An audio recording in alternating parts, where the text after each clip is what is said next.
As most of you in the Northeast this time of year, I'm snowed in, completely bored, my fucking back hurts from shoveling, so I decided to make a little ditty, a little number to my boys at the Kayfabe Today podcast. Check them out. Well, you are checking them out right here on Kayfabe Today, but check me out at HibickiTMD. Here's my little number for you fellas. Enjoy. Roski, I'm coming home. You held me up. Robbie held me down, you held me hypnotized. You lost and found and turned around by the weed smoke in Drew's eyes.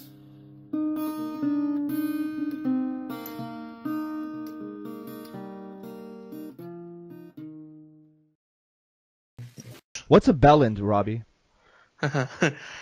It's the tip of your penis, but it's also used as an insult. Yeah, I know it's used as an insult. I just didn't know what it meant. Because there's this YouTuber who keeps using it, and I'm like, I'm going to ask Robbie what that means. So it's the tip of your cock? Yeah, because it looks like it's shaped like a bell. Oh, your bell end. Yeah. Right. Okay. You Brits know how to live. Once the tea bag hits the water, I'm ready to go. I like it. Well, how would a Canadian word it? Once the puck's in the net. Fuck's sake. Because I kept promoting my channel. I'm like, one person's tragedy is another person's gold mine. You're a fucking horrible person.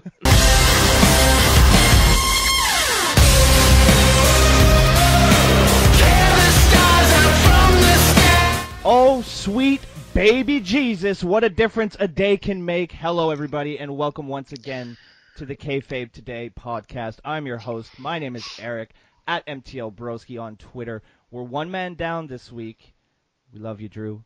But my faithful companion, my little brother, Robbie Radford, is here with me today. Robbie, how you doing this week?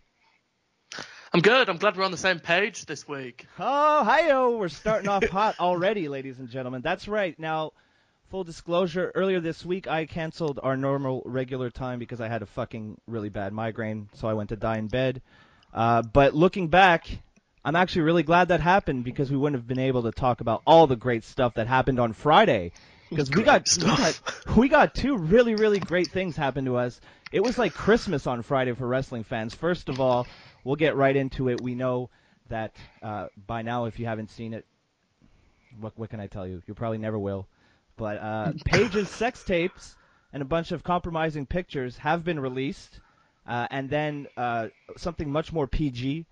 We got the release of Southpaw Regional Wrestling, so we're going to kick off the show with those two topics, the hot button topics in the wrestling world right now. Then we're going to get into Raw and SmackDown and fan questions. So, Robbie, my God, what the fuck just happened? You know what? It was funny because I was at work all day on Friday. And because of my job, I literally can't have my phone in the same room where I am. Yeah. So obviously I'd gone 6-7 hours without it, and I picked it up, and I had all these messages on like Facebook and Snapchat and Twitter and not Instagram, but check out my Instagram. And it was like, holy shit, have you seen? Well, no, because I guess they both got released on the same day around the same time. Yeah. So. Well, no, what happened was earlier in the day a picture was released, and then there was a threat of releasing the rest, and then later on in the day everything else came out. Well, everything else that we know of came out. Yeah, I came... Pun intended? No. I came out of work, and I've got to stop saying came. I'd finished my job for the evening. That's not any better. I had clocked out for the evening, and... Did you say cocked out? I was leaving work, for fuck's sake. I was leaving work, and all like there's a lot of dudes that were like, "Holy shit, have you seen Paige's pictures?" Like all these group chats and things like that. And I was like, "What is she in Tijuana, Mexico? Like in a like mugshot? What's going on?" And then I was like, "Oh Jesus Christ!" So that happened. But I was actually for one reason or another, so much more excited to see the Southpaw Regional Wrestling. Well, yeah, that was the high point of the day for me. I mean, as far as the nudes go, you get the usual reaction from a lot of people of, oh my God, anybody making fun of this is a horrible human being, and you guys got to remember that they're people. Yeah, they're incredibly fucking stupid fucking people. If you look, I have 1.4K subs, right? There is nothing of mine in the cloud. Nothing. Absolutely fucking nothing of mine in the cloud. And I'm irrelevant. A triple Z level celebrity, right?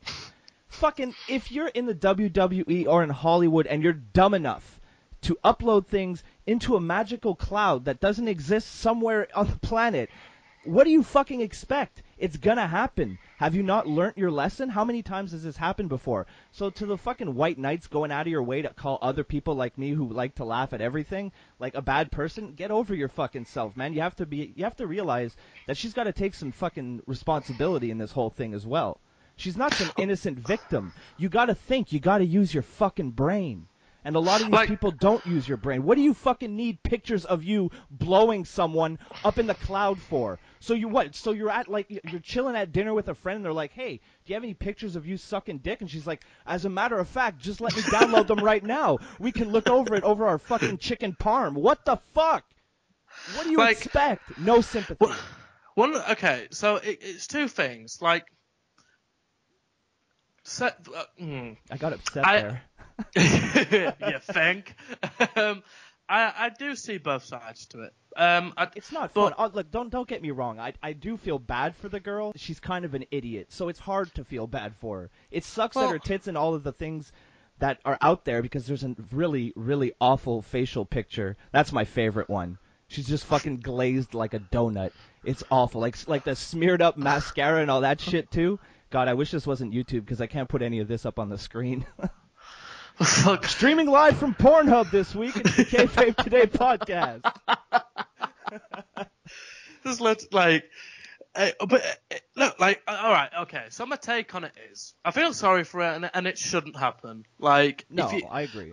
And it shouldn't happen. I do feel bad for her, and as she tweets, she's only human. People make mistakes, and again, to reiterate, I don't condone anybody hacking into any accounts and taking pictures of videos or any private property. However, the one way you stop people seeing your nudes from an internet database is not to take them in the first place. Okay, so I may or may not have photos of me flexing after a good gym session, but you have them on Facebook.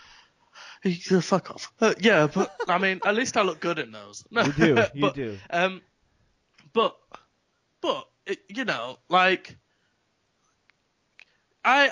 if anybody's seen the episode of Black Mirror where the kid masturbates to the porn, and then I'm going somewhere with this, don't worry. And he does that, and then the hackers see it and they threaten to expose it all. I just wouldn't want to go through that mentally or physically. So I do feel terrible for her, because at the end of the day, she's got a family, damn it, and all of that.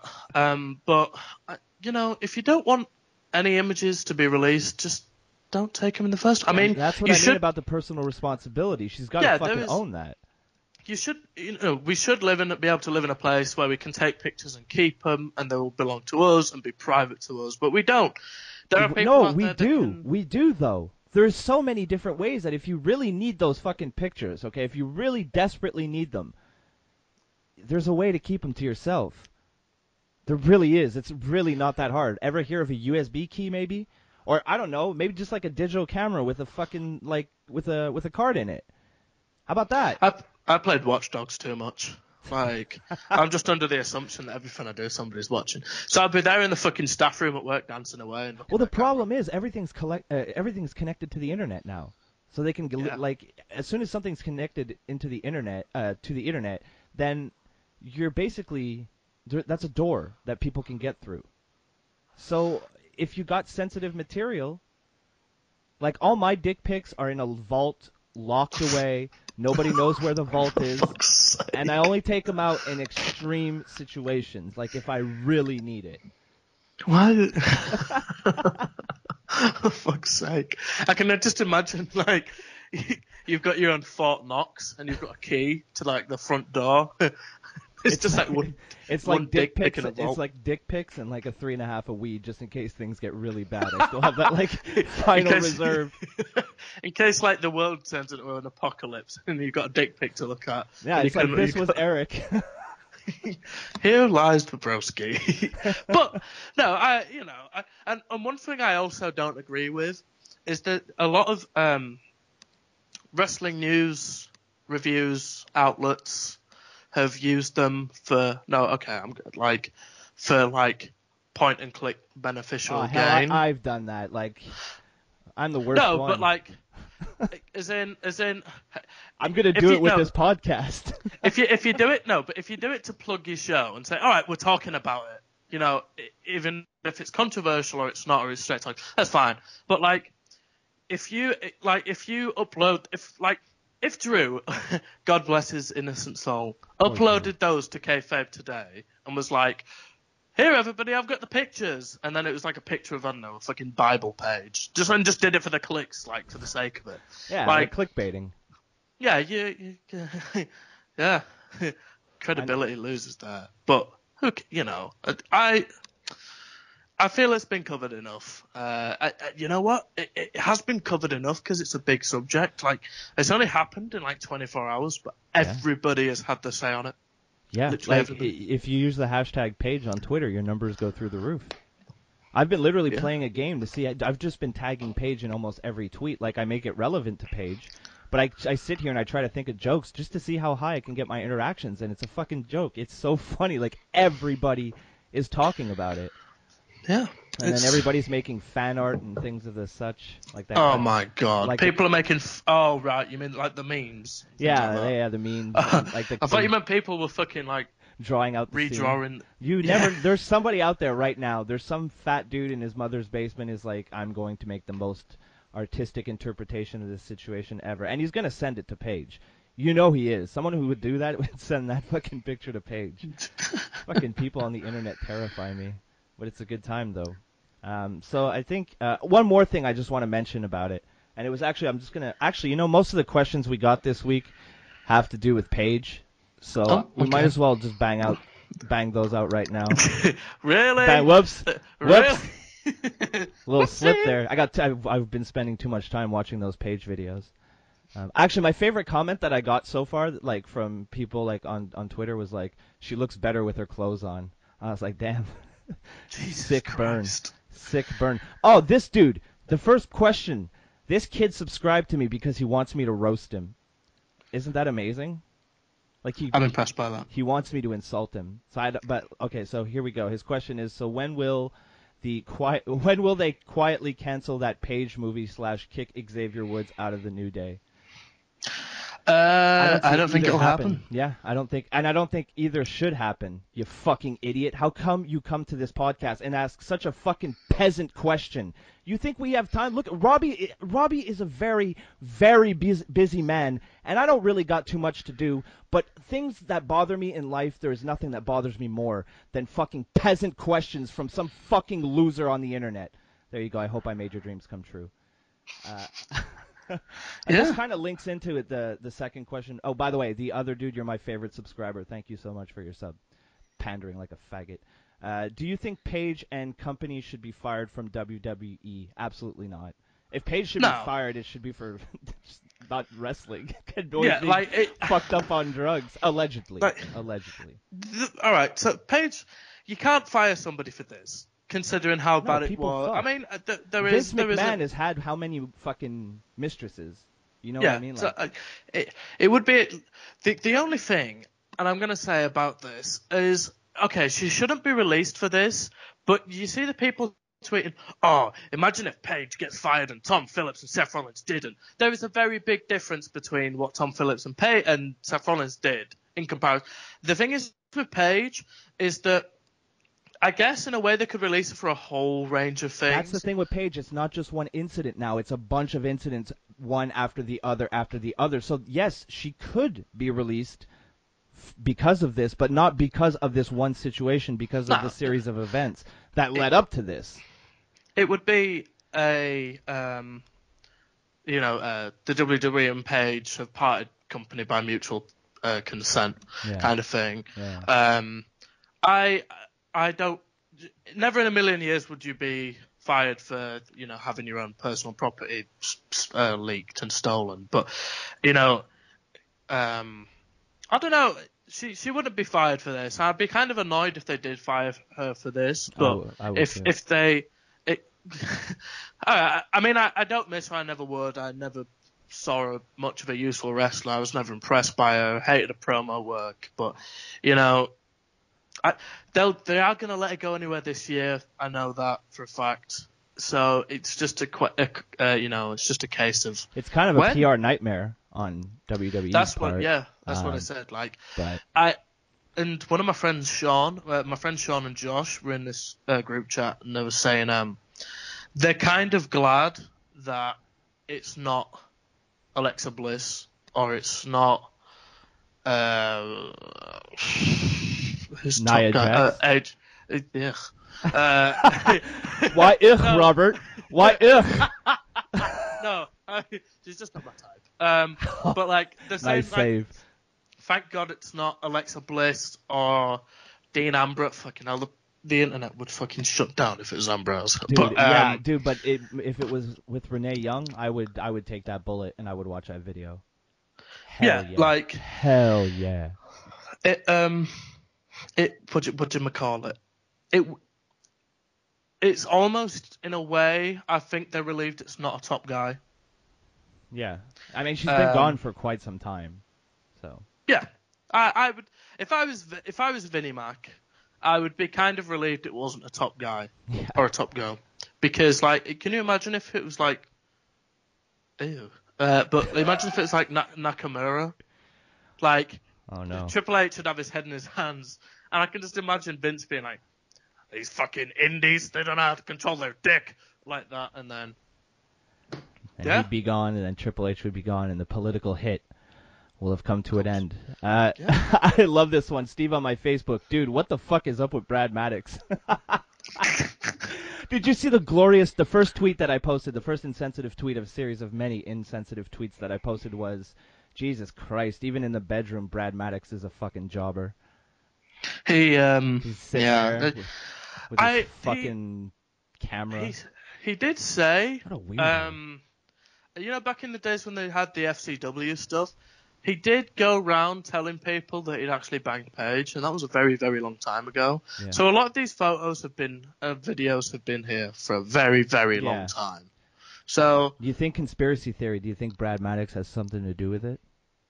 I think, and this is what I've been reading, but obviously people give a knee-jerk reaction of. I think. Scoops. Well, no. I don't think. I have nothing to do with this claim. But I have read. This should be good. When it falls into line, Paige released them herself. Yeah, that's what as soon as I saw that shit, I was like, smells like publicity stunt. I don't stand by it, and I'm not saying it's my claim, so nobody tagged me with this thing. But tag me with it. Okay, tag Broski with it. But that was the first thing I read, and then when it wrote a massive paragraph. Like, remember when Elliot read out the political hit paragraph thing? Yeah. I read a paragraph that long, and I was like, holy shit, the stars do align. So I could subscribe to that theory, but I guess we'll never know. Maybe. No, probably not. Unless Paige comes back. Unless Kayfabe commentaries somehow gets to the bottom of it. I hope there's a U-shoot in like the next few months. Yeah, that would be great. All right. This one is from AJ Howler on Twitter. Oh, for fuck's sake. I saw this. Any truth in the rumor that a sex tape involving you, meaning me, and Robbie Radford is about to be leaked? I cannot confirm nor deny. I will say this, however, if we did release a sex tape, Robbie would definitely be a power bottom. Fuck off. Fuck off. I'm done. Oh. I'm done with this show. Dude, I had so much trouble getting that out. I was like dying. I was like, here it comes. I know it's coming. Oh, whoops. All right, let's move right along. Whoopsie. Let's Right, move on okay. to some less offensive but equally as, if not more entertaining stuff that happened this week. A Friday. What an eventful day again. Southpaw Regional Wrestling was released on the network and on YouTube. Holy shit. I marked out so hard for this shit. Everybody in it is fucking amazing. Cena as the host, who clearly just fucking has lost all will to live, is fucking amazing. The way he kind of just stares off and then loses his shit later on in the series. Anderson and Gallows. Oh, Jesus Christ. Tex Ferguson Tex and Ferguson, but at the end when he's cutting his promo and he's basically just like a broken down guy who can't see, he's blind, he can't walk. It's so good. It's so good. Chris Jericho as the backstage interviewer as well.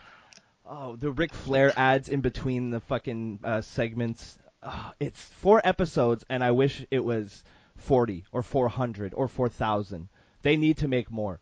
Like, I don't see how they can't. They need to make more. Like they could always show Lethal Leap Year. I rest, and then the whole time, the whole show is building to this like Lethal Leap Year pay-per-view, and like in the 4th episode, they realize that there is no leap year that year. Like, how fucking retarded is that? But it's beautiful. Yeah, I didn't take thought one breath during that.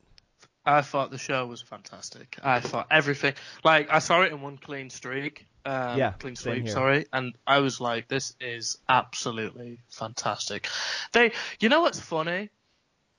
I had more fun in that 20 minutes than I've had about, if you were to combine like the last 42 hours of Raw. Yeah. Yeah, no, I understand. Yeah, hashtag better than Raw. Like, it's such a breath of fresh air because, oh my God, you're letting the wrestlers just do what they're supposed to be doing, what you hired them to do, entertain. And you're not fucking forcing some like god-awful promo on them. You're just letting them, like Rusev. Rusev is fucking great. And Lana, who just like talks and then goes into like this fucking trance and just stares off into the distance. Like, holy shit, like it's so good. Like I watched it twice because and like in 2017, who the hell watches things twice? Right? A lot of it wasn't scripted as well, which I feel you've got to like. A lot of it was very when they were making it, they were just like they showed them a bunch of old stuff. Like obviously a lot of them grew up watching it anyway, but some of the younger guys, they were just like, okay, we'll watch this and we'll make a parody of it, go create a character, and then we'll come back and do this. And it was so like I was watching Memphis today and Jim Crockett Promotions, and it was good. It was like, it wasn't bang on obviously, but it wasn't meant to be as a parody. I thought it was great. I kind of hoped that they were going to make like even if it's like a 30-minute joke pay-per-view. Yeah. I really hoped they were going to do it, and they didn't. Too. But maybe they see how popular this is and then think, all right, we'll run with it. The response I've seen has been overwhelmingly like the best. Like I said, it's like the best thing that happened to wrestling in a fucking long, long time. They're not taking themselves seriously. They're letting the boys do because it originated as something they would do backstage just to pop each other. And yeah, like if you watch the if you unlike Paige, who had other ways to pop the boys. Like, oh, you're really gonna no-sell that? You son of a bitch. No, I was just looking up the Twitter feed because I was just looking up the WWE feed and see what people were saying. But if you hear the Talk is Jericho when they do the Talking Shop with Anderson and Gallows, I have heard that, but it's been a while. They do this all the time, and I'm so glad that they got to like, yeah, it was good. Yeah, they had time to put it out there, and it was awesome. I want more. I want so much more.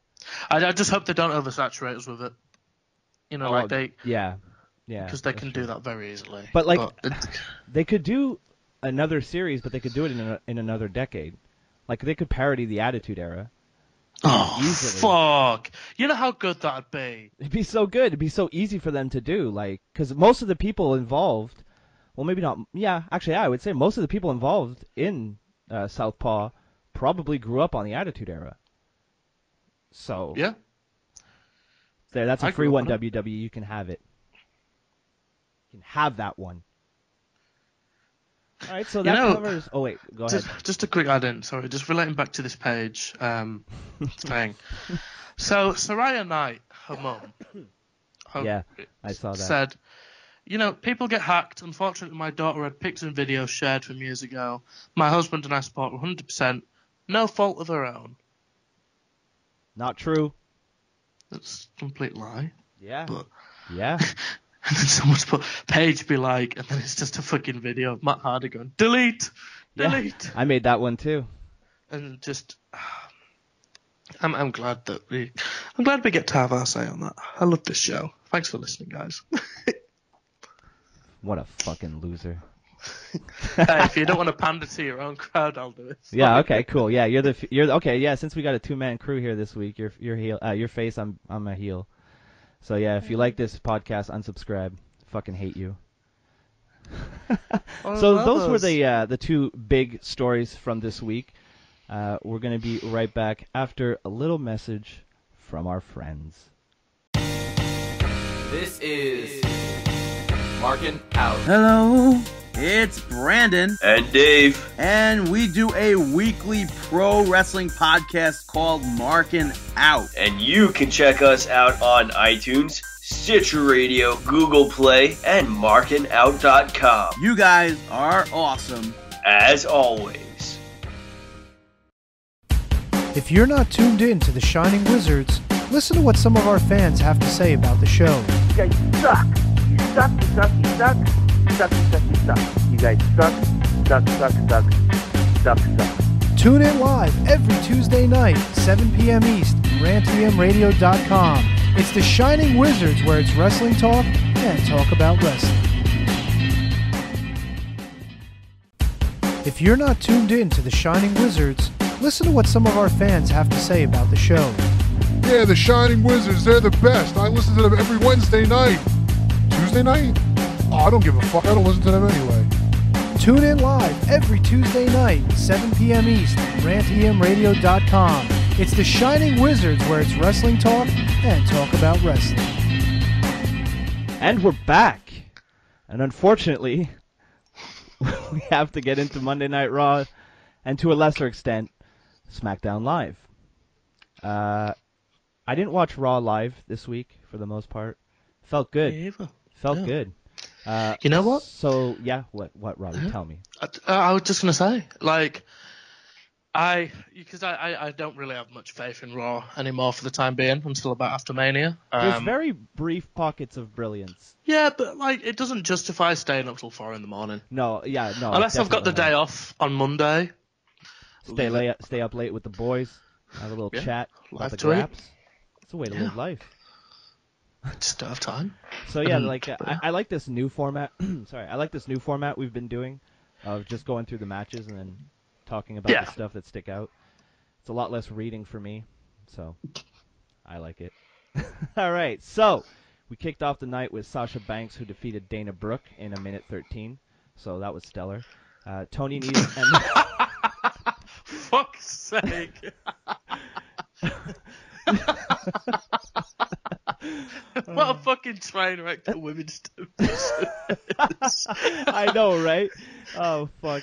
That's how the Raw kicked off. Somebody backstage was like, you know, it would be a great way to start the show.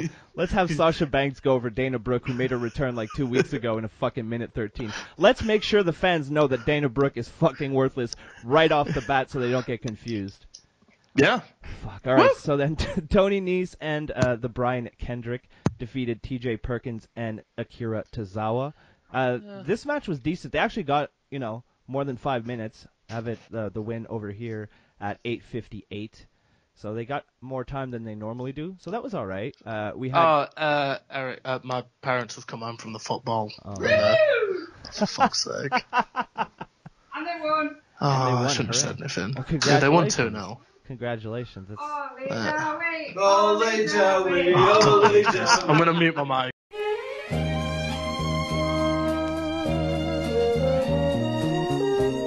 Technical difficulties. Yeah, we had some technical difficulties. Some hooligans ran in on our show. Yeah.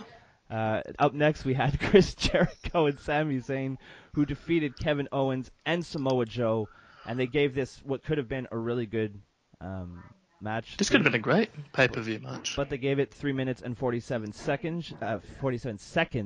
The win was via disqualification, and in the notes here, he has they were disqualified for kicking too much ass, which is also very, very accurate. I lost. Your parents threw me off big time now. I'm all bamboozled in the brain.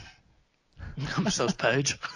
Oh, God. I'm sorry. All right, up next we had a number one contenders match between Enzo Amore and Big Cass. Oh, God. Versus Cesaro and Sheamus, but it went to a no contest because the club got involved. Hey, I mean, logically speaking, the club were right. They were right. Right. So this is unjustifiable. Yeah, there's definitely a conspiracy against the club. Mick Foley and his fucking agenda. All right, up next we had Roman Reigns defeating Robbie's best friend and number one Snapchatter, Jinder Juice Mahal. That was, you know what? It was actually, I actually thought it was a really fun match. Yeah, a nice 2:55 of my life I'll never get back. Although, the one thing I don't get is how the Juice got so much offense in. I liked it. Hey, no complaints from me. But No. especially that drop kick, where he basically tried to kick his face off. Yeah, that was nice. I like that. And the gong with the Undertaker's dong, as Drew would say. Like that. There's too many dongs this week in the wrestling world. Some of them are bigger and more important. Yeah. Yeah. Let me put it this way: I'll never look at up, up, down, down, the same way ever again. That's true. I don't think same. Yeah. The one thing I will say is that you know how we're ranting about people getting put off by entrance music? Yeah. I really don't mind if it's the Undertaker's. I really don't mind because it has that significance to it. That's true. Yeah. And especially in the run up to it. And most of the time, when the music distracts the guy in the ring, the Undertaker doesn't even come out. It's just mind games. I don't mind that. The only thing I don't get is, you know how they stop what they're doing and then walk to walk to the edge of the ropes and just stand there. Yeah. I'd stay in a corner because that way I can't get up. Yeah. And you can't get jumped from behind. There you go. Yeah. But see, we're good at this. We're very good at it. Austin Aries defeated Daivari at 3:47. Nice to see him back. Yeah. I'm happy to see Austin Aries back. I feel like he's a big shot in the arm for the cruiserweight division, so that should be good. And the match against Neville at WrestleMania should be also pretty damn good. Up next, we had the Big Show, who defeated Titus O'Neil in 1:50. And then in a non-title match, champion Bayley got fucking destroyed. Oh no, she defeated Nia Jax, that's true, at 8 minutes by disqualification, again for kicking too much ass. Yeah. So that was the matchups for Monday Night Raw. There was literally nothing there. Aside from it, I liked Austin Aries' match. It was nice to see him back in the and I thought the tag team cruiserweight match was decent. It was the longest match of the night at 8 minutes 58. And then the only other match to go over 5 minutes was the number one contender match. So you had the tag team cruiserweight match and the tag team championship number one contender match at 8 minutes 58 and 8 minutes 10. Everything else was under 4 minutes. The only thing I don't Oh, no, you had the non-title match between Bayley and Nia Jax at 8 minutes exactly. Everything else was under 4 minutes. You know what's interesting? What's that? Look at, NXT are also running a freeway tag. Freeway tag. Look at the difference in quality between the three teams on both brands. Yeah. No. Which one was formerly known as the developmental? Yeah, that's a good point. That's a very good point. The tag team division on both brands really is really sad. Very, very. It's lacking big time on both ends, really. I know Triple H is scratching and clawing to keep the revival on NXT. Yeah, I would too. He keeps trying to book them to go over. This is what Backstage says. I keep trying to book him to go over, but like everybody talks him out of it. He's like, no, damn it, we need them. Keep them. Wait, no, that's not Triple H. We kicked off the show with Brock Lesnar and Paul Heyman. Oh, that was okay. Yeah, pretty good. Did what it needed to do. Yeah, put Goldberg over. Put Lesnar over. But there was Heyman had some good fire though this week. Thought he brought the that hot promo game we know him for. So, Yeah, I'm actually kind of excited for the match. I say that I won't be, but like, in fact, no, I will be because I'll be like, I'm watching it in a bar with like 200-300 other wrestling fans, so I'll be excited for the atmosphere. But as soon as that bell goes, I just won't care. Yeah, that's fair enough. Other than to complain online, my Twitter fingers will be ready. I hope so. Are you going to do your stretches, your finger stretches? Yeah. I'll kill some dumbbells on my fingers before. There you go. I like it. But I like your dedication. I'm excited for that match, but I can only be so excited for that match. It's only like 3 weeks away. You realize that? What, WrestleMania? Yeah. It's only like 3 weeks away.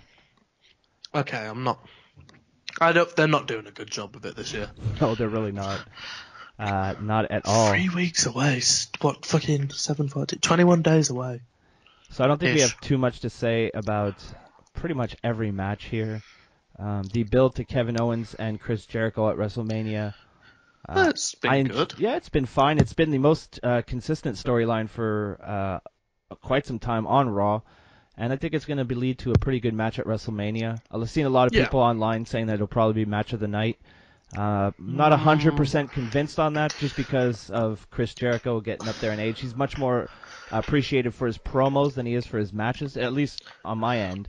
No, definitely. I think surely that's universal. For most people. But I don't remember a good match. A great match. No, Styles was all right at Mania. Yeah, he has consistently good matches. Yeah, at Mania. And I mean, if you want to go back even a little bit further, his street fight with Punk was a good one too. Oh, that was really good. Yeah. The thing with putting Jericho and Owens on the card, especially against each other, you're gonna at least get an average to good match. I feel like that one's for the wrestling fans. Yeah, and then the rest of it, well, the thing is, I haven't actually looked down the full card yet, so I don't really know how much of Mania will excite me, but I don't know. After last year, because I fall in and out of love with wrestling a lot of the time. Yeah. Last year was the year that I came away from it thinking, okay, I now know who the target in WrestleMania are at in terms of target audience. Right. But then again, the person in the supposed main event was around when the kids weren't around, so I don't know. In Goldberg. Well, and since we're kind of talking about WrestleMania, earlier this week, our boy Tuna Meltzer kind of had this article out on the WrestleMania 34 main event, which would be Brock Lesnar versus Roman Reigns for the Universal title. Now, I had this pegged as a SummerSlam match. Yep. Can they really stretch it out all the way to Mania? I'm not 100% confident that they can. I don't know. It depends when they start it. Sorry, I went in our DMs and all of a sudden I was very, very distracted. Damn you, Holly. I was legit choking. This is perfect timing. But Jesus. I don't know. It depends because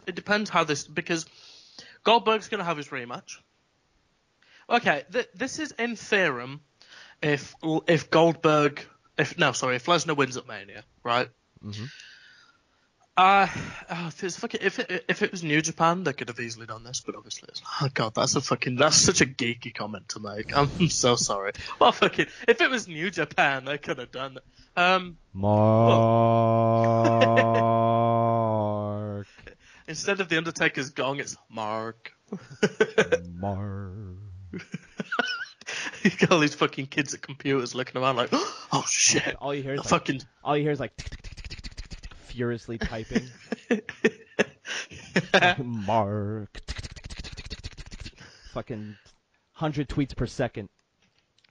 Yeah. But man, okay, you know, like I hate to bring it back to Paige, but fuck, I got as much as I say I hate them most of the time, I fucking love the internet wrestling community, the IWC, if you will. I fucking love them. They're the bunch of fucking filthy, degenerate assholes that I get along with. Thank you so much for all the awesome jokes. I love it. I mean, you know, human beings' life could be in shambles, but that's okay. At least we get to laugh. Yeah. Sorry. I mean, if you can't laugh at yourself. Yeah, exactly. If ever my penis is on the internet, I promise each and every one of you I will fully embrace it. Yeah. Nice. It's a nice I statement. guess, well, AJ knows when the sex tape's out. There you go, AJ. There's your question. Fucking power bottom. But, no, like, I don't know if they can, no, they can't sustain well, no, actually, I think they'd have to have a few contenders in the way before Roman Reigns. But the thing is I think we're coming at it from a hardcore perspective. I think the casual fans, that would interest them. I honestly think. So. I'd be up for it. I mean, it wouldn't be the worst thing in the world. I mean, they got to give him the belt eventually. Roman Reigns is going to win the title and going to have a nice long run with it eventually. I just want them to do it. I've been wanting them to do it for like a year, so we don't you get it out of the way, and hopefully you move on from there. Look at me being hopeful. I don't know. Look, Roman Reigns, whether we like it or not, he's the next John Cena. They're going to book him like they booked Cena. They don't care if people boo. They don't care if people cheer. He gets a reaction. And things are so fucking bad at this point that they'll just take a reaction. That's how I view it. Like, they're so desperate for fucking just make noise. We don't care what you do. That's how it comes off to me. Like, we don't care if you're cheering. We don't care if you're booing. Just please make noise. Bring back the signs. Go look at a crowd in the Attitude Era. You couldn't see the people. There was like a sign for every 2 seats. Yeah, and they're all fucking jockeying for position. And you put that on TV, people are hyped to be. Now you put that on TV, and it's like it puts me to sleep. It's sad. I think another sad thing is that they don't care anymore about because I was thinking I was cooking yesterday and I was listening to Meltzer talk about 2 days ago you know how they throw excuses in the way of having low ratings or having clicks on the network, and he was right. Like, they don't care. Like, if you bring up a bad point about the WWE, somebody from the WWE would give you a reason why, but it doesn't matter. Like, so if you say, the ratings are going down, then you'll be like, well, yeah, because people are finding it on the internet. And then if you say, well, what's this for? They'll say, well, it's for this. And then, and things like that. Like, they've never come out and said, yeah, we aren't as popular as we once were. Yeah. Like, I think, I know for a fact, we know that, and we're not exactly top of the food chain fucking outlets. Not yet. Nice. But we know, and all the listeners know, that the WWE can very easily become a very, very popular thing again. They don't have to listen to the fans all the time, because they do listen to the fans. Too much. Here and there. Too much. But the thing is that they have to live in a world where if they listen to the fans too much, people will complain. If they don't listen to the fans, people will complain. If they do the left thing, people want the right thing. The right thing, people they have too big a fan base to please everybody at one time. But I think you can 90% get people on track with Reigns being the top guy if you turn him heel. Yeah. I've been saying it for a really long time. The ironic thing about turning Reigns heel is he'll probably get cheered. Yeah. And he'll be cool. Because there is absolutely 100% positively no way Reigns is getting cheered walking into his match with The Undertaker. Hell no. No freaking way. Hell no. I'm kind of glad they've stopped trying to turn down the fans. Like, I'm glad they've stopped trying to do that.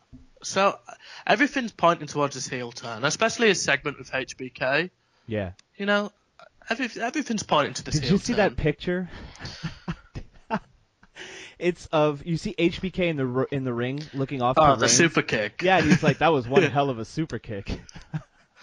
But dude, when Strowman came from behind and attacked him, and he went flying down the ramp and ended up in between the ramp and the barricade, that must have fucking sucked.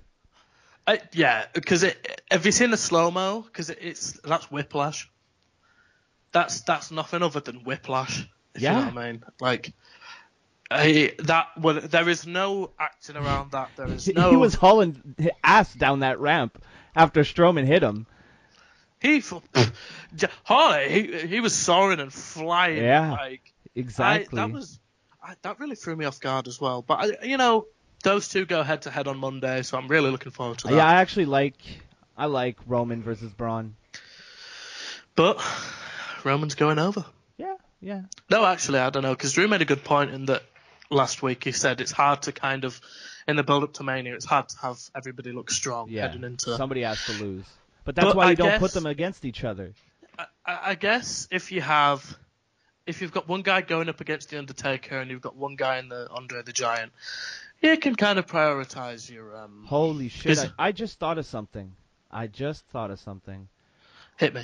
Since they're keeping this Braun Strowman Roman Reigns thing going, right?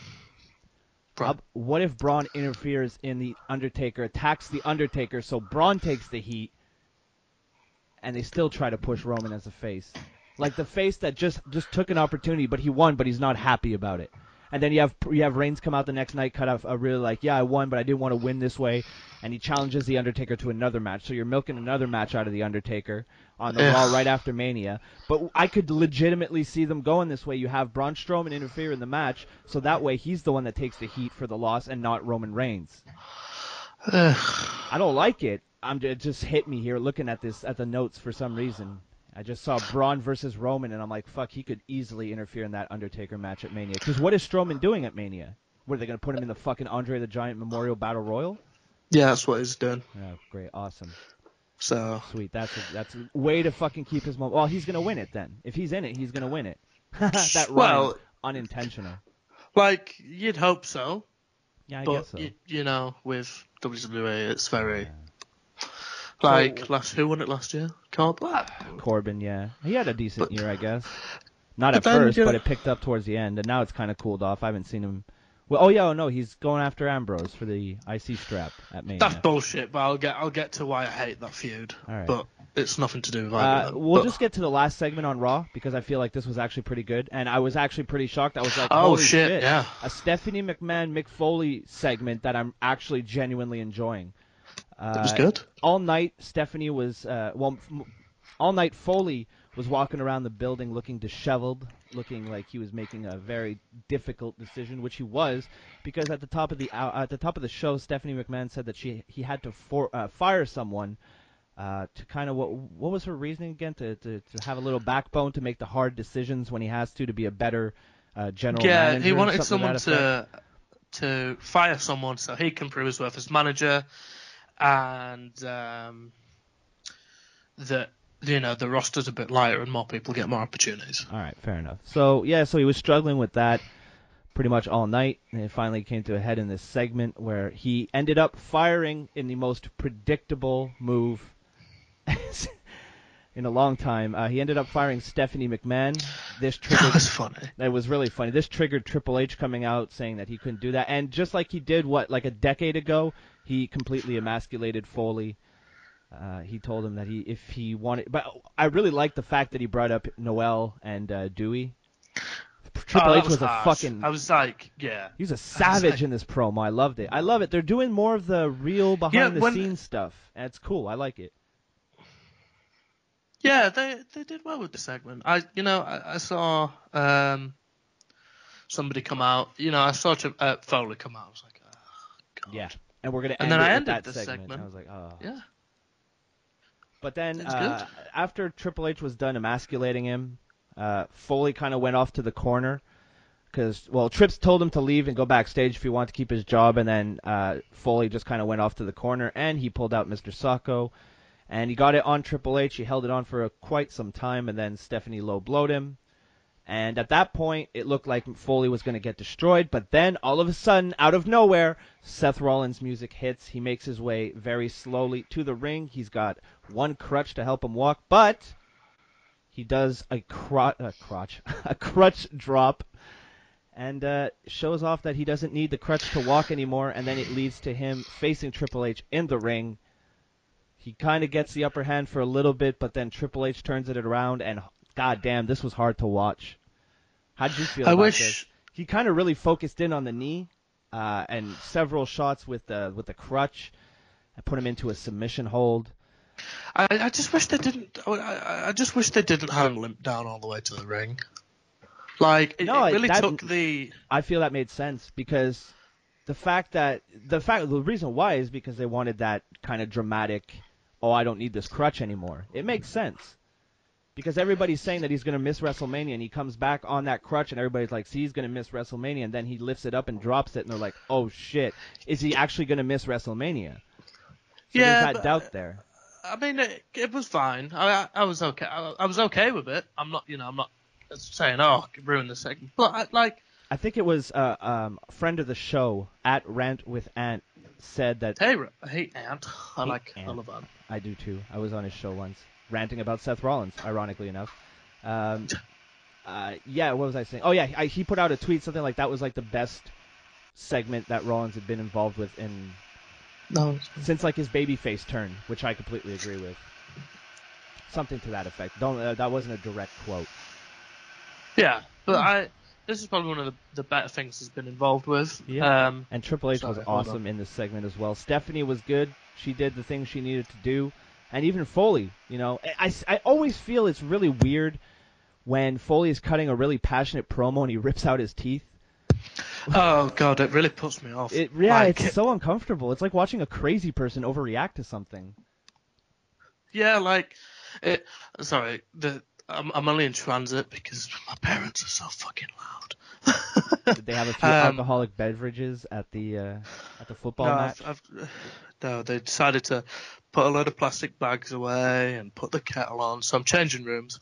But yeah, no, I thought that the overall segment was good. The overall segment was quite fun. It was a good way to end Raw. I mean, it was a very good way to end Raw. Yeah. I just feel it's kind of lazy that they're doing the same thing that they did with Rollins, with Reigns last year. Because Rollins has to go over. Yeah. I like his new Kingslayer t-shirt. Oh, he looks good. I like it. Yeah. Well, I wasn't talking about him. I was talking about the t-shirt, Robbie, but okay. Is there anything you want to tell the rest of the listeners? No. This is your platform to speak on. I'm just saying he's stayed in good shape.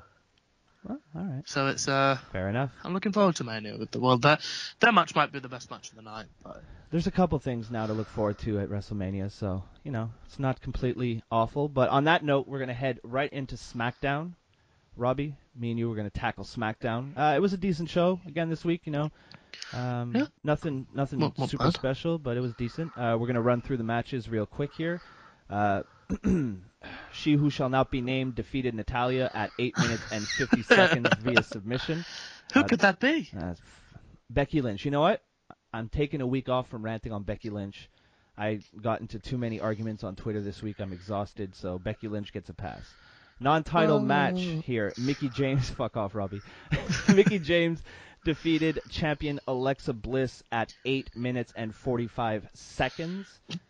Mojo Rawley defeated Dolph Ziggler at 2:35 via countout.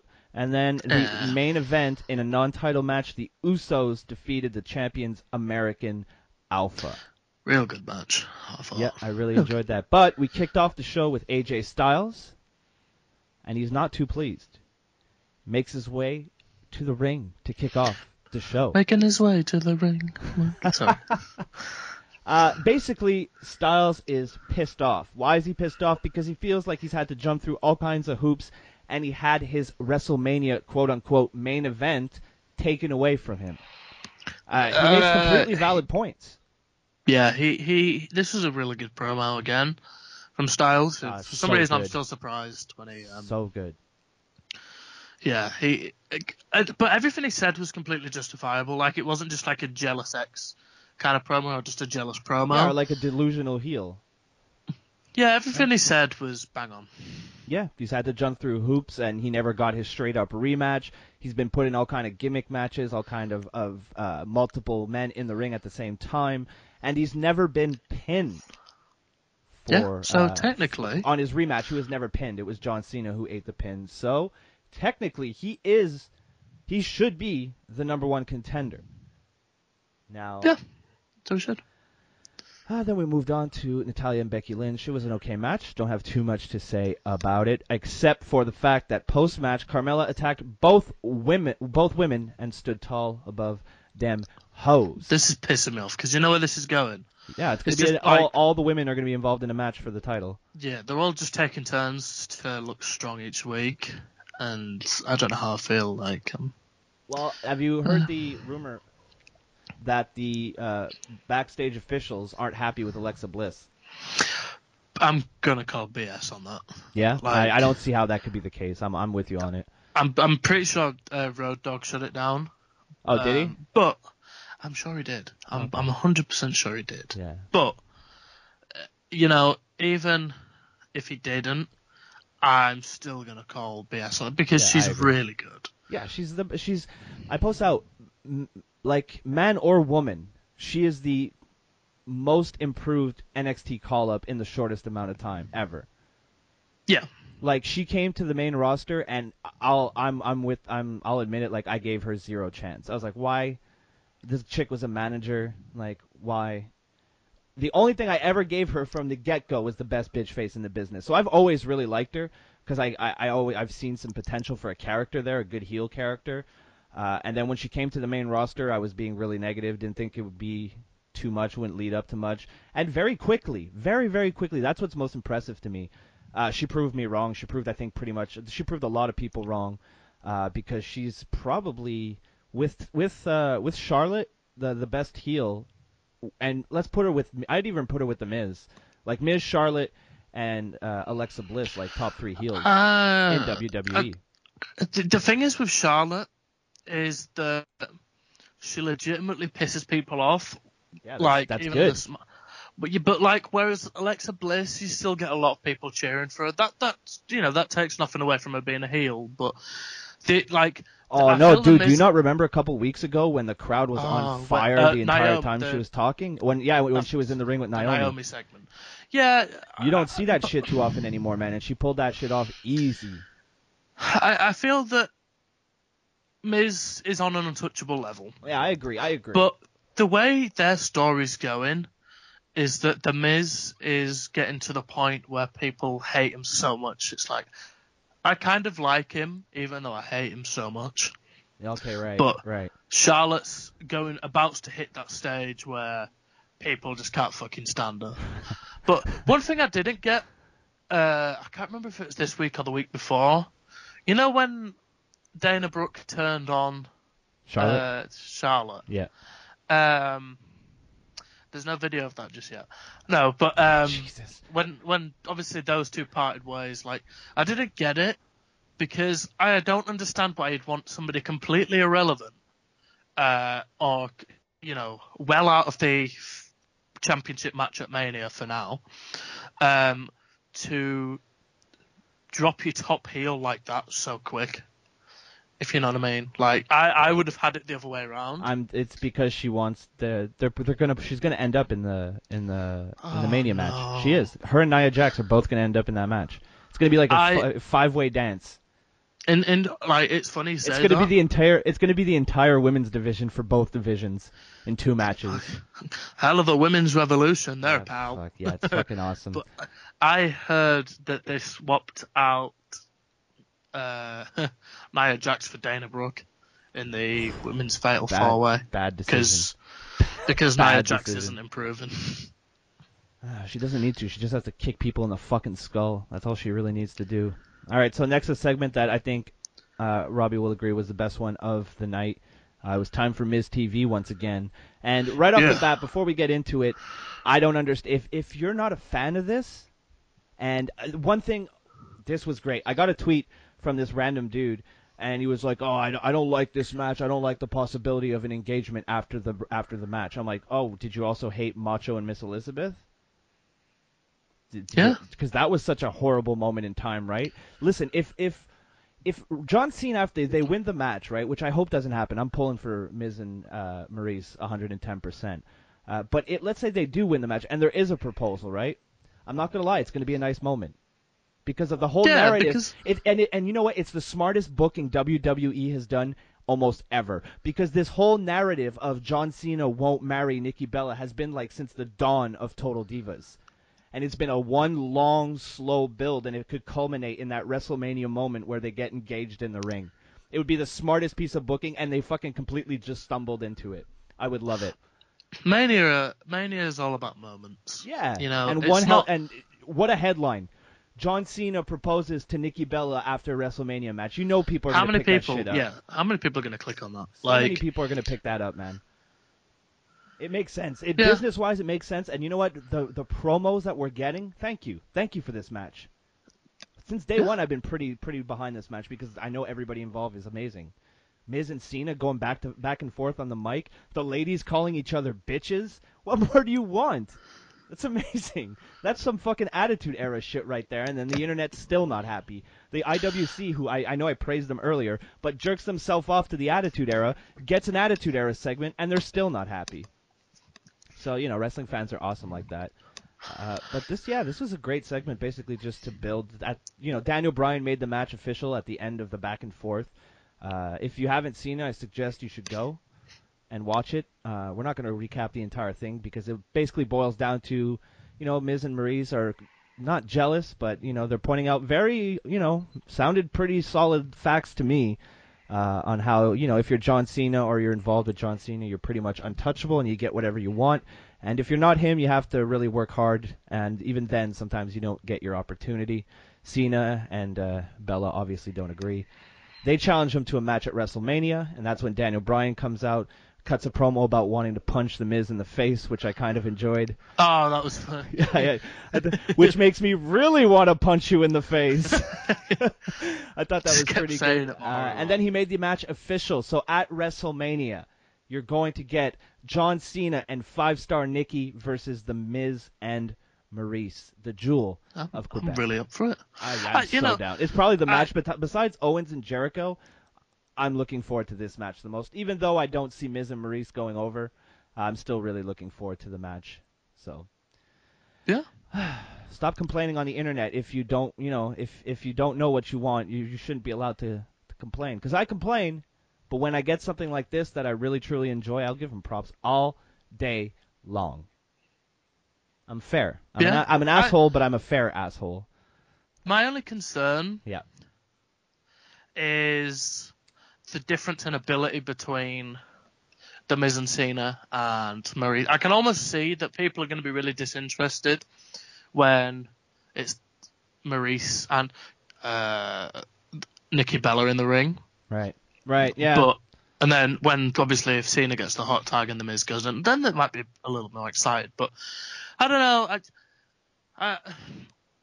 I'm more into this for the men than I am for the women, purely because of, and that's not a sexist thing or anything like that. Robbie, before anybody pushes that narrative, here comes the social justice warriors. The feminazis are going to rain upon us. Dislike Shields, engage. We need you, Travis. I'm into it because I'm more into the men's aspect because they've cut the better promos. Yeah. That's it, and I can't do it. And I know Maurice doesn't actually talk like that anyway, which is why I can't do with her voice.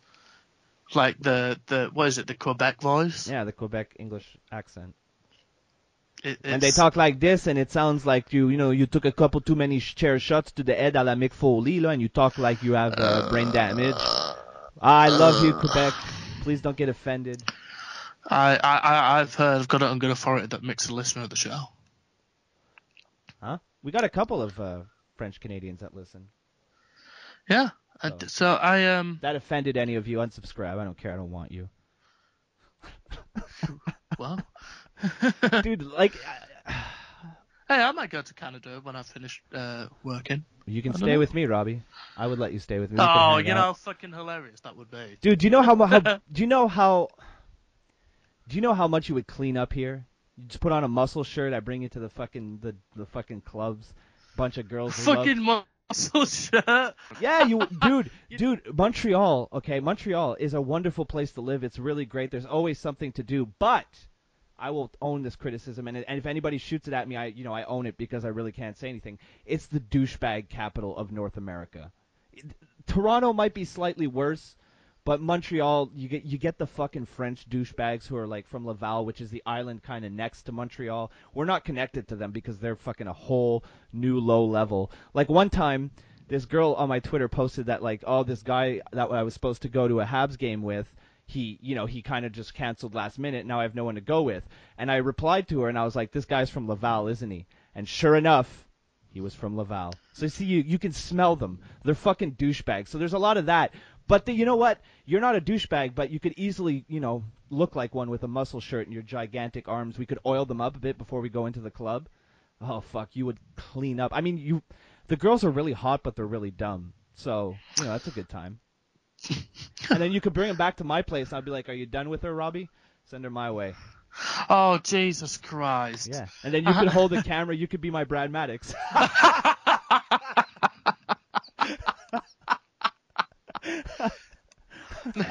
Oh, for God's sake. I'm coming up to Canada after I'm done. Oh, God. We could film We could get Drew on a Skype call and we could film it. Oh, Jesus. I haven't agreed to this, people. Do you need a visa to go to Canada from America? No. If you're not working here, if you're just coming to visit, you need a passport, but not like a visa. Well, I figured I might as well anyway. Yeah. I'll do both, Canada and... Might as well. We're right next door. You're not that far from, you're not going to be that far from New York, right? We won't get into any specifics, but... About an hour away from New York. Montreal is about 8 hours by bus. So, it's not that far. Yeah, well, looks like I know what I'm doing. That would be sick. Anyway, Robbie Radford, I could use you as a wingman. Clean up. Clean. I'm big. I'm the whole damn plane, baby. No, because you have the charming accent, and it's gonna be so I easy. don't know about that. Oh, of course, dude. It's like when I go to the United States and I speak French. If you look foreign, there's always a subset of women who will just instantly give you their panties. It's just the way it is. All right, should we get back into SmackDown? Yeah. For God's sake, this isn't Danny's podcast. Oh, Broski and Ahoski, episode 1, out now on the First Thing in the Morning channel. The first episode's doing great. It was a good time. Look out for episode 2 coming soon, which is all about ghost stories. Give all your views to the podcast. People worked hard to do that. Yeah, actually, there was no preparation. I was like, here, Danny, here's 3 things I thought of we could talk about. And she's like, okay, and we hit the record button. So, it's good stuff. Fucking nerds. Fucking nerds. Fucking nerds. Right, okay. I'm not then we had a Randy Orton promo. Like, let's just try. Oh, well, we had, you want to talk about the Warrior Award recipient? I don't know too much about him. I know he's, I know he wasn't supposed to walk, and he started walking, like, with crutches and shit again, so, well deserved. Props to him. Definitely props to him. It's definitely an inspirational story. I can see why he won it, so I'm fine with it. Like, I'm not going to criticize I like a guy the who idea can't. of them giving it to Chris Travis, but they're not going to get that. No. Nobody knows who that is. Wow, you offended a lot of people. Well, no, I mean in North America. I'm not being offensive. That's just a fact. You got like, remember, WWE is an American company. They don't give a fuck what's happening in Europe. I'm not saying it's right. I know the Chris Travis story, and I agree with you. I didn't mean for that to be offensive. I'm just talking from a completely North American perspective. Nobody knows who that is. I just don't get what the Warrior Award is. Well, it's not what the Warrior had in mind. No, that. It's not at all. I mean, the first year giving it to Connor for the Connor's cure and everything, like, I don't see how you can criticize that. No, I was fine. I mean, like, a little kid dying, like, even I won't make fun of that. So, it sucked. And I can't, but I gotta be honest, I can't, even to this day, I can't watch, remember all those promos I used to play of, like, Connor punching Triple H and, like, pinning him and, like, everybody chanting? I can't watch that video package without, like, being like, all right, I'm not gonna cry. Let's just focus on something else for a minute. Yeah. But Yeah. I don't know what the Warrior Award is. It's from best I can tell, it's supposed to be for like inspirational causes or people. It's basically an award to like inspire, I guess. Or it's just good PR, as Stephanie McMahon probably sees it. Which let's break it down. That's exactly what it is. Then we had a Randy Orton promo, who I love this. How just to jump ahead a bit to an AJ Styles promo, or no, sorry, to jump back to an AJ Styles promo, where he brought up straight up, he's like, Randy Orton burnt down a house and he committed a crime. Does he get arrested? No, he goes to WrestleMania. You know what? He has a line. Point as well. He does. Like, because you remember how we mentioned it last week? Yeah. See, people listen to the show. Of course they do. AJ listens to the show. That's what it is. AJ, big fan of Kayfabe today. Yeah. Confirmed. He liked some of the tweets when we used to cover him in the stuff. There you go. To be honest, the only thing I really remember from this promo is Bray Wyatt going full blackface.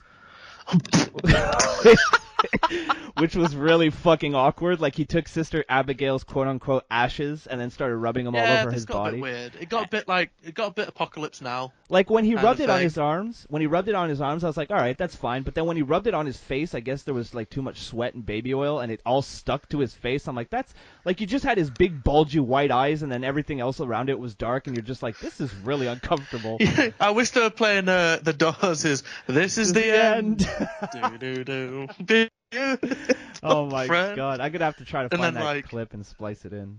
Yeah, like and then they do the fucking Vietnam. Like, yeah, I'm up for that. The Apocalypse. They do it like Now. Apocalypse Now. Yeah.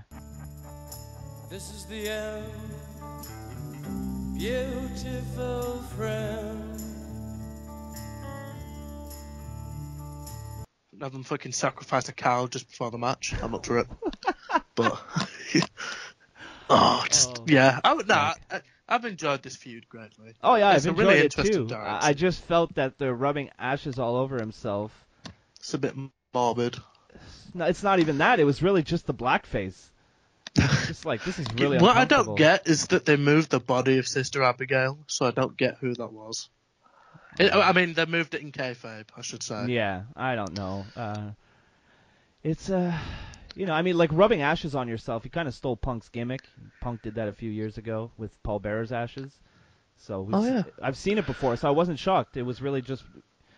But I feel like Bray Wyatt took it, to a whole new level. It's been great. It's been, it reminds me of the crazy, even the Attitude Era, but even earlier, like the 80s when Papa Shango put a curse on Ultimate Warrior and he was vomiting. That was creepy. It is, man. I was a kid when that shit came out. That shit's terrified. I remembered looking at my father and my mom after it was done and be like, did the curse hit me? Like, because I was deathly afraid of vomiting when I was a kid. So seeing that left a scar. Like, it's never gonna heal. Oh fuck! But yeah, that was another good promo, another good feud here with. I like the way this is going between between Orton and Wyatt. It's good. It's a great part of SmackDown. Glad we have it. Okay, then here you go. You got highlights of Baron Corbin kicking Dean Ambrose's ass last week, where he crushed him with that truck thingy with the lift. I'm up for that. Yeah, I mean, I hope Corbin goes over. I'd like to see him with a title. I'm a big fan of Baron Corbin. So, I'm hoping that happens. And we all know how I feel about Dean Ambrose, so we're going to move on right to our main event. The tag team champions, the American Alpha versus the Usos in a non-title match. And hey, looks like somebody over on SmackDown remembered, oh, fuck, we have a tag division. Yay! So, I mean, 3 weeks out. One of the best bits of the show. Yeah, I really enjoyed it, man. I love the Usos so much since they're all, gangsta and shit. I think they have a whole new energy about them. Definitely revitalized their character. And, I mean, what more can we say about the Alphas? They're, a very consistent team. I like them. I'm starting to see a kind of a growing wave of kind of Alpha hate. What it is that a lot of WWE fans, particularly, they treat everything as the flavor of the month. Yeah, that's true. Watch when the revival DIY come up. They're like, oh shit, 2 guys, Gargano and Ciampa, they're cool. A month later they'll be like, I don't know, and then like a month later they'll be like, can't fucking stand them. Oh, I'm so tired of them being booked the wrong way. Blah, blah, blah, blah. They should do this. Yeah. They should do Oh, this. that's the This. Yeah, like they're really If you let them talk long enough, the IWC could cure cancer. They'll just put like together like a random. Yeah, they'll just be because they think they know everything and how everything should go. Stick a couple of those motherfuckers in the lab, see what happens. You never know. Well, if you give a monkey a typewriter, they'll eventually write Shakespeare. Yeah, so there you go. They give the IWC. And if the IWC, pen. if there's something the IWC isn't lacking, it's definitely monkeys. Wait, what?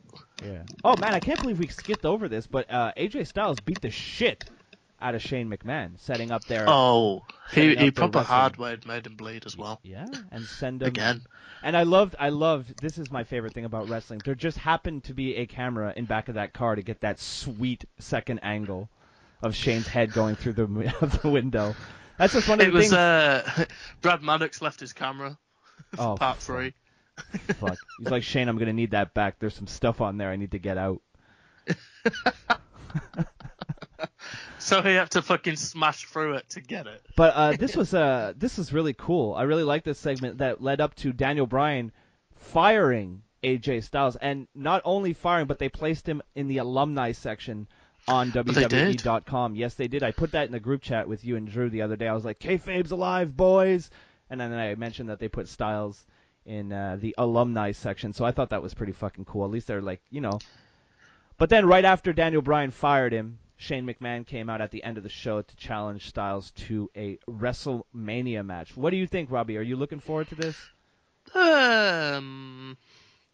They both bump really well.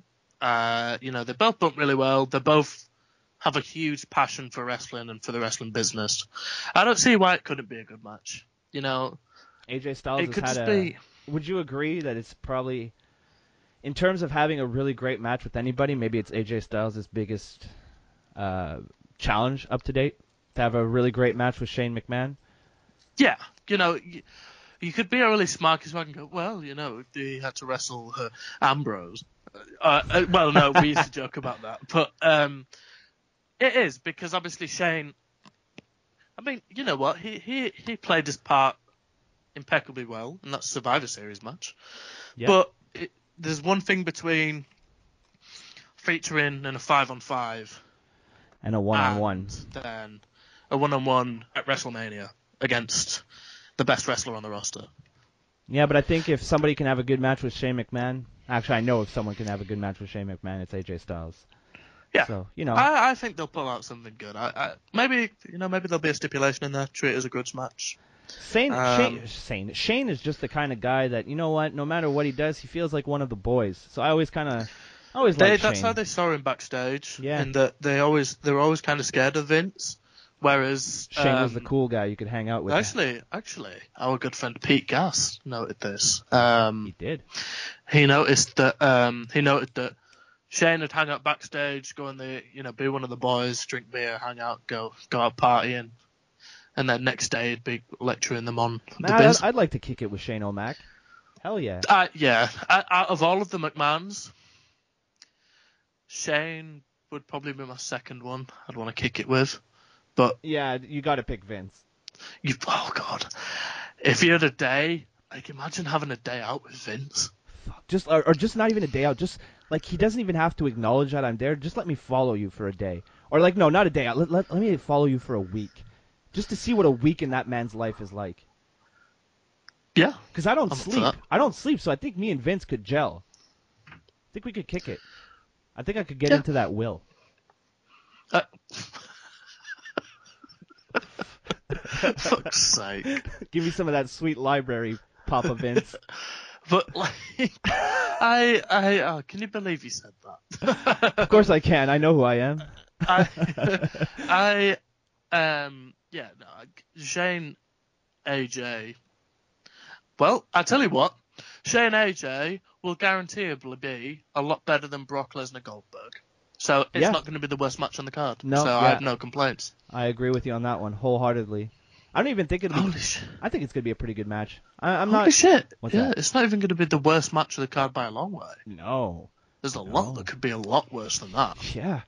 In terms of fan interest, because I truly believe fan interest is there for this match. It's fucking AJ Styles. People are going to be hyped up for it. He could fight a broom. People are going to be hyped for it. He's a good wrestler, you know? Hey, you know who else wrestled a broom? Perry Saturn? No. Oh, no, that was a mop. Kenny Omega. Did he really?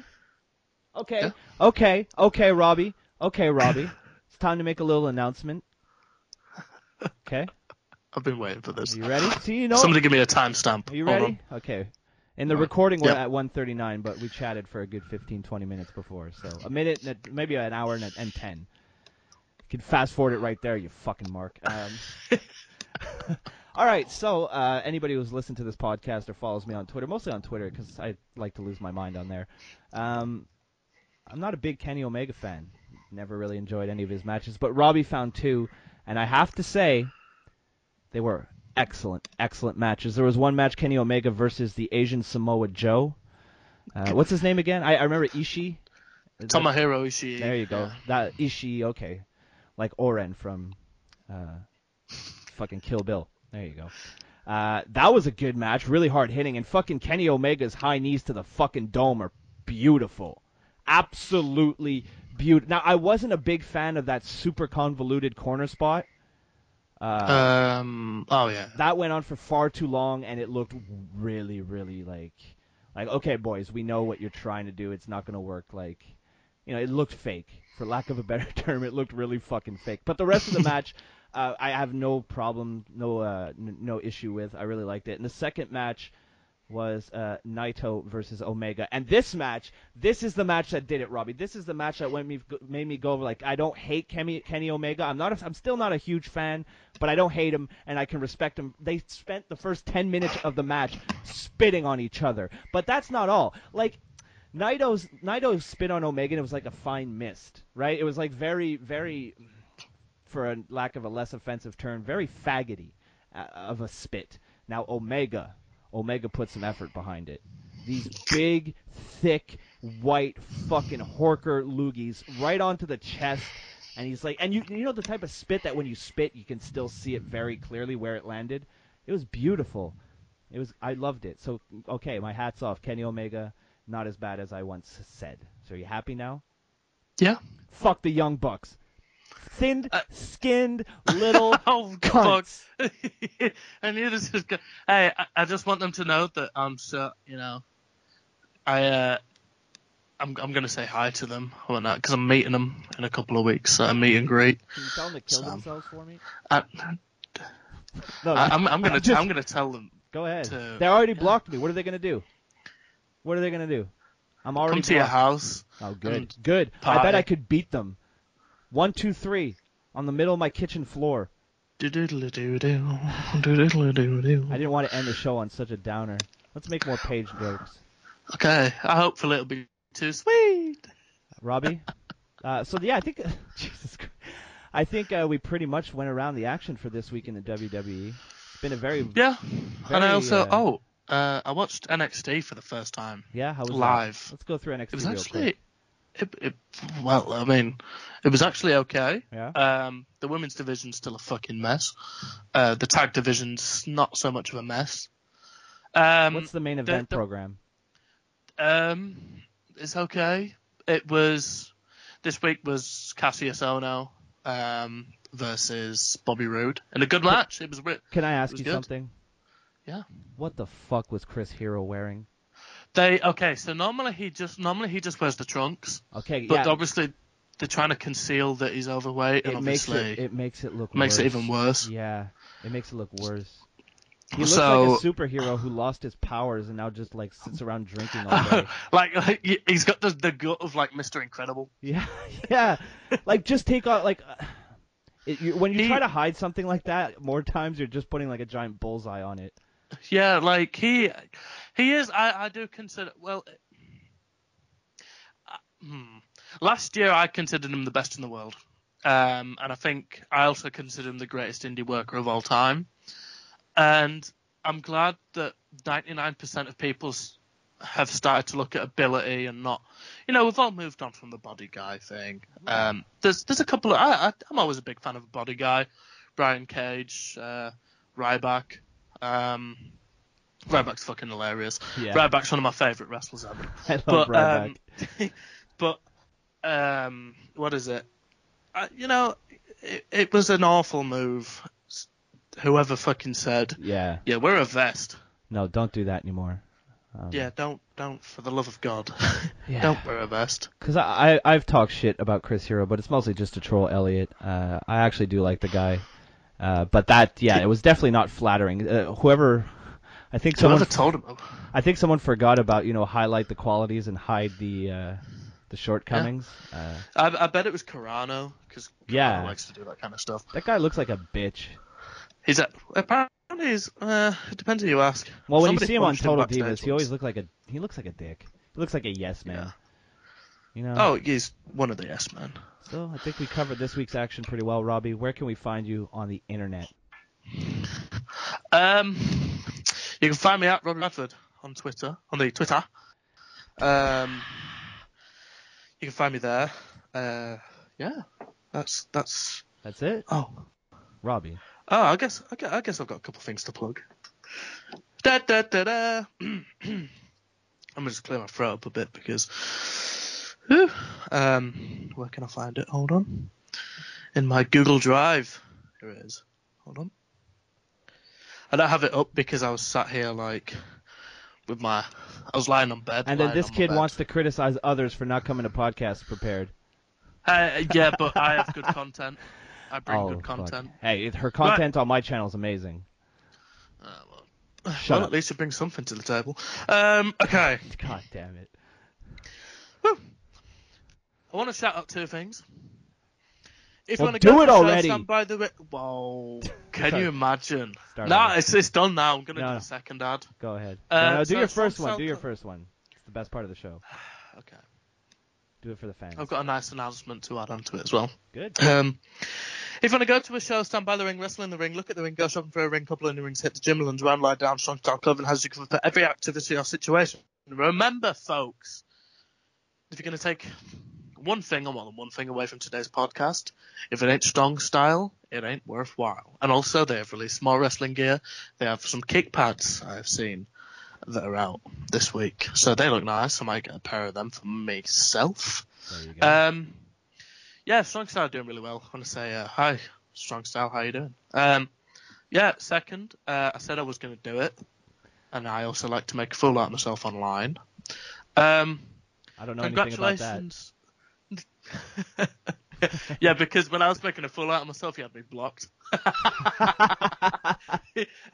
The dark times. Yeah, but every dark night has a cloudy. I can't remember that phrase. It's something Tupac said. I